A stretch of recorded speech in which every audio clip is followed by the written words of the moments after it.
porque nós sabíamos da existência aqui na freguesia de estuques artísticos em algumas residências do final do século XIX e do princípio do século XX, com qualidade, o que indiciava necessariamente a existência de bons artistas.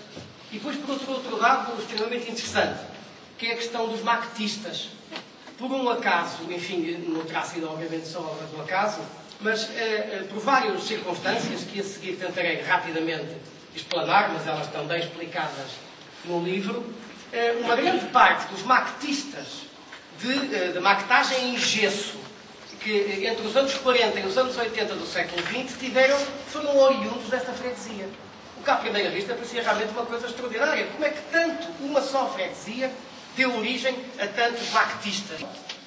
Obviamente, para além das entrevistas e das provas documentais recolhidas por pessoas que ainda estão entre nós, felizmente, e depois tivemos que ir à procura da documentação.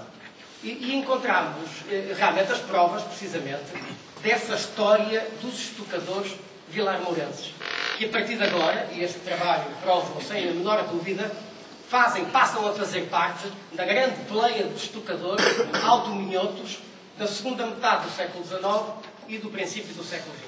E daí os belos exemplares que nós aqui temos na Casa do Torrão, na Casa Constantino, na Casa Pontes Torres, enfim, temos uma série de belos exemplares de estuques artísticos.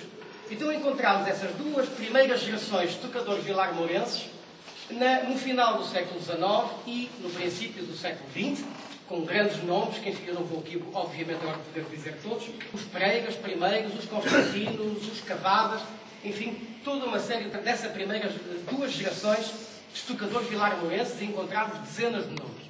Bom, mas depois, no princípio do século XX, por volta dos anos 20, 30, acontece um pouco por todo o país, e não só, os estuques artísticos entram em decadência. É na altura em que aparece a arquitetura moderna, o estuque artístico praticamente deixou de ser solicitado, e essa maestria, essas técnicas aprendidas de avós para pais, para filhos, podiam-se ter perdido para sempre.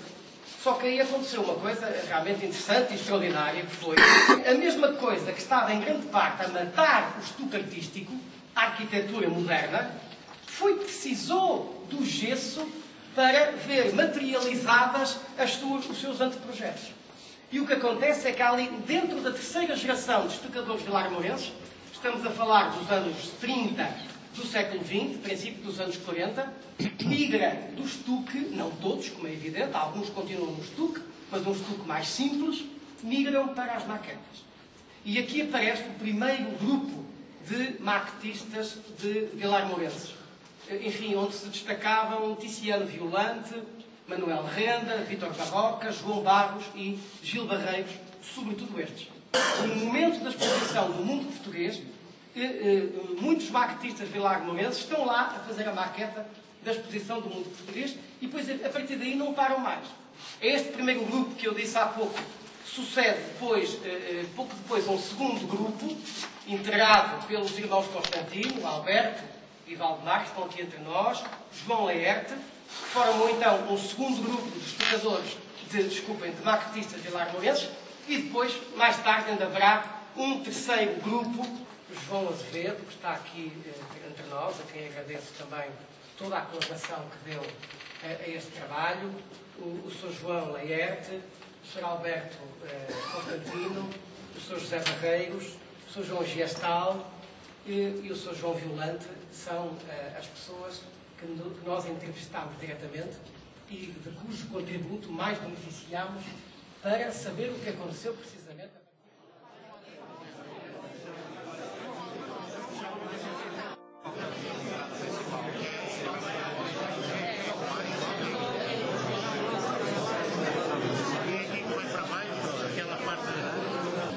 Para ver a fachada também.